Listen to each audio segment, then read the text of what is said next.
Good morning, class.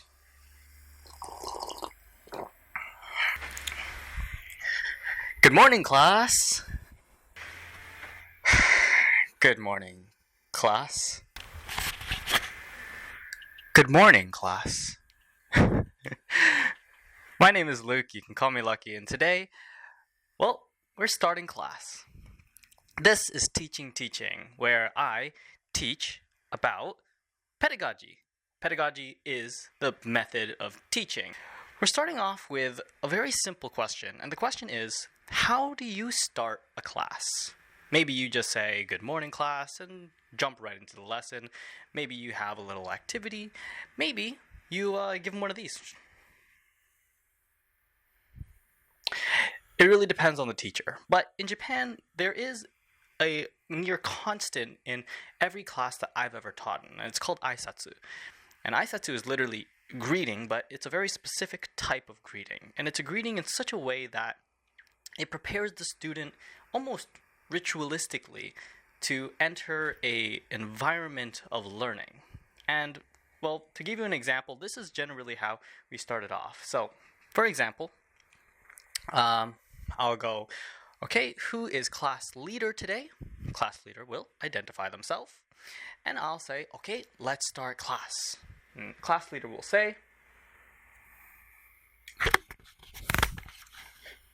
sit up straight. 1, 2. Sit up straight. The whole class will repeat, sit up straight. Then the class leader will say, let's start English class. 1, 2. Let's start English class. Everyone starts English class together. And I say, very good, let's start English class. And that's the constant for every class. But after this moment, it's really up to the teacher on how they want to present their lesson. I'll give you an example of what I have seen a teacher do. And then we're going to analyze that. And then we're going to look at what I do, and we're going to analyze that. And I'm not saying that one is better than the other, but that there is something to be learned from how everyone teaches. All right, example number 1. Good morning, everyone. Good morning. Okay. Riku. Huh? What day is it? It's Monday. Riku, what day is it? You don't know? Okay. Luna, what day is it? It's Monday. Very good. It's Monday. Pause. Time out. Okay, so here we should absolutely be letting students help other students out. There is a degree of how much independence and autonomy we should be giving students in letting each other help. But in this particular situation, look, student A clearly doesn't understand or doesn't feel confident in their answer, and student B knows the answer and wants to help. Not only is that is student B going to benefit from being able to communicate their answer and gaining confidence from that, but that's just good behavior. Helping each other out is something that we should be nurturing, positive social skills. So we should absolutely be helping out.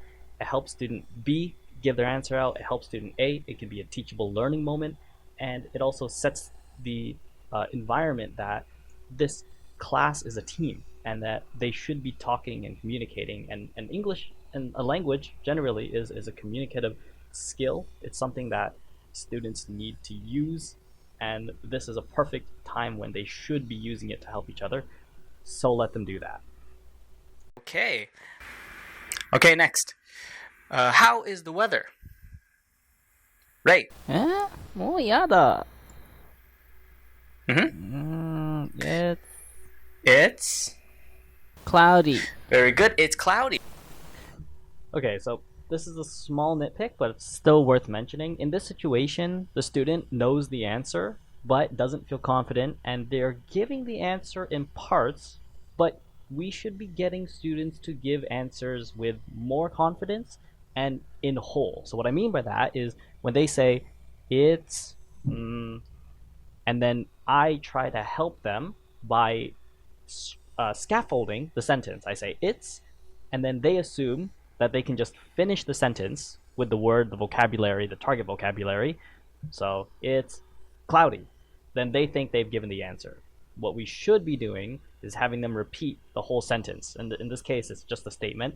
It's cloudy. So we should coach them. It's cloudy. 1, 2. It's cloudy. Then they'll repeat. Small note, but it is something that we should be doing just as good practice. Okay, next. How is the weather? Right. もうやだ。It's It's cloudy. very good. It's cloudy. Okay. Okay, last one. Taku, what is the date today? It's March 8th.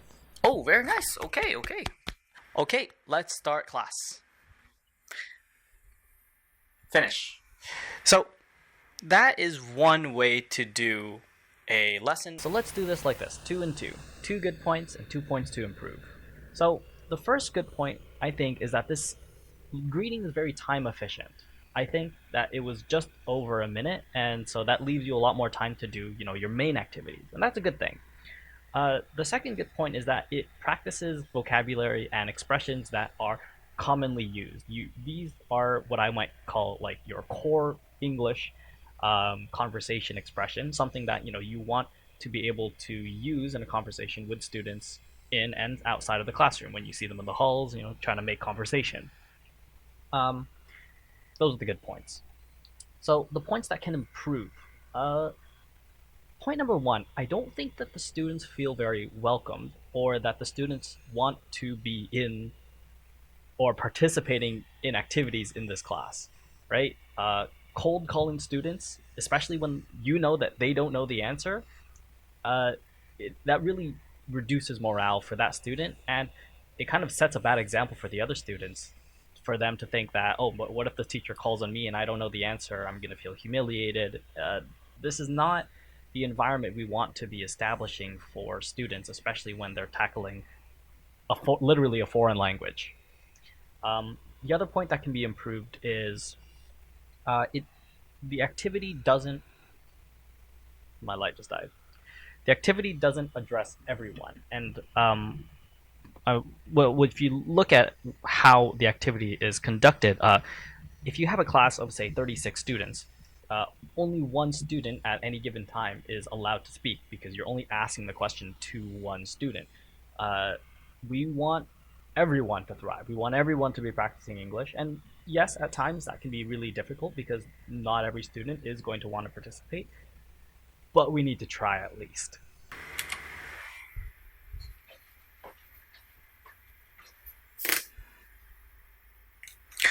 All right, so this is example number 2.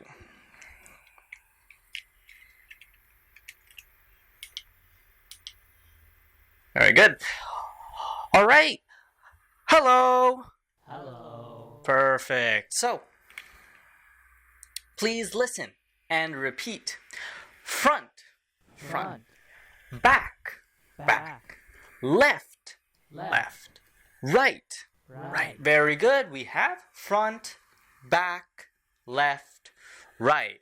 Today, sitting is winning and standing is losing.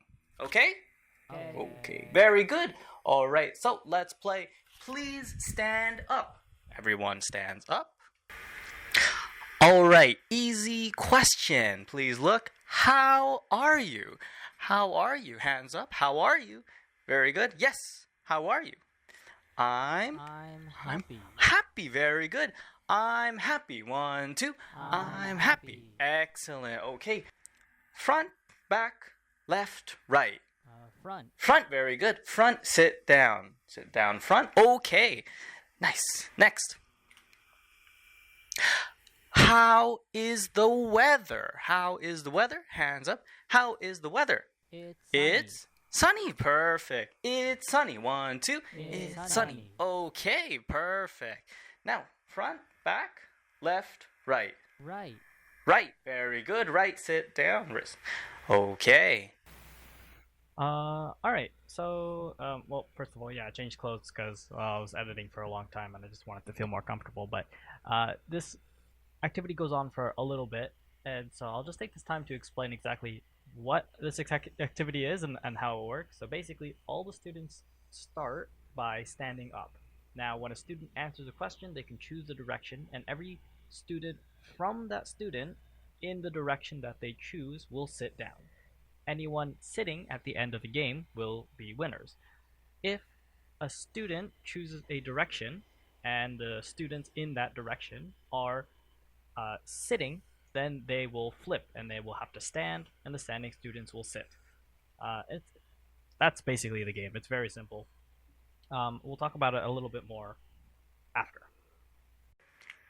And we continue on like this for quite a while. We'll go through some questions. What day is it? What's your best memory? What month is it? Can you? What is the date today? And finished. All right, finish.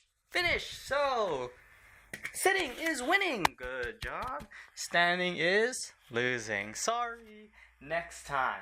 Okay. Let's start class.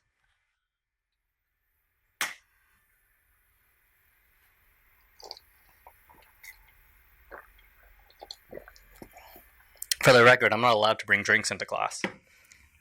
Okay, so this is the second way of starting up a class. Obviously, there are an infinite number of ways for anyone to open up their class, but this is generally how I do it. I have other activity games in which I open the class up as well, not just this front, back, left, right. I have like a rock, paper, scissors game. I have a head, shoulders, knees, toes game.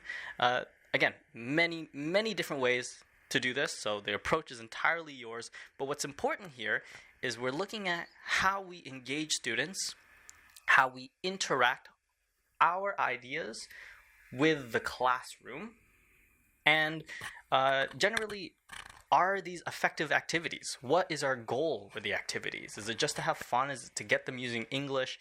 Is it to introduce new vocabulary, practice old words? We have to establish what the goal is, and we're going to discuss if we're accomplishing those goals.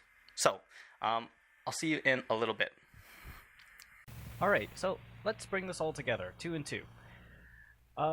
Good points. I think that an activity like this includes everyone in the class. Even if the student isn't the one answering, having everyone repeat the one student's answer gives them an opportunity to engage with the activity in the lesson, and it just builds repetition. Repetition is key for a lot of things, not everything, but repetition is key for a lot of things, and it's important to make a habit of that. Another good point is that here the students are the ones volunteering their answers as opposed to us cold calling them. When a student raises their hand, they generally have an idea of what it is they want to say. Sometimes it doesn't always work out that way. Sometimes they're a little confused about their answer. That's fine. That's a teachable moment. The drawback to that is the students who don't answer. The students who don't have the confidence to raise their hand don't get the same level of engagement as other students. And yes, while the world is going to be unfair always, there are better ways to kind of include everyone. If you want to make it somewhat more equal, you could have numbered cards, and you can call the students out by number randomly. You could do a whole lot of things, but basically, that's one of the drawbacks to an activity like this. Another kind of downside to doing this type of greeting is time. It just takes a long time. I even shortened it in the video because it just took too long and I was getting bored editing. But compared to the first activity, which took just like over a minute, this activity, if done in its full length, could take up to 10 minutes. Ideally, you do this whole thing in like 5 minutes. You could do it faster if the students are used to this kind of game already. But ultimately, it's time. It's time. The biggest drawback of doing a full-length activity like this is time. eats away time that you could be using for your main task or for your main teaching component. But having said that, keep in mind that this activity, while it's a game, is still English engagement. It's still important that they do this, and especially like I said before, if you're training them on core vocabulary, then sometimes it's worth it to take the extra time and just make sure that they're drilled correctly with the vocabulary and expressions that they would want to be able to use in a conversation and or on a test and or in whatever useful situation they have in life.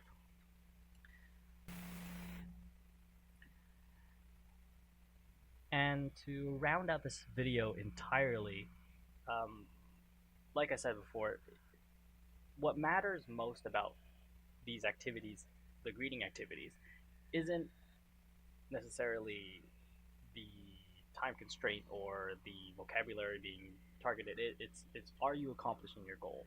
And for the most part, a greeting activity is just supposed to be a warm up. I think the main priority for most people, at least, is getting students into the mindset of learning. Now, if you're scaring your students off, I'd say your greeting is not doing a great job. So you need to have an activity that gets your students excited and kind of refreshes their memory on some vocabulary, potentially some vocabulary that you plan to be using in your lessons. Um, it's hard to show you what that would look like exactly because every lesson is going to be different and every teacher is going to approach that differently. But just keep in mind, what is your goal in those first few minutes of the class? You need to start off strong so that you can carry that momentum into your main lesson. And those are my last words on this. Just take priority when you are forming your greeting activities, and have fun with it. I mean, that's important for everything, right? So that's all for today. Take care. I will see you in the next lesson.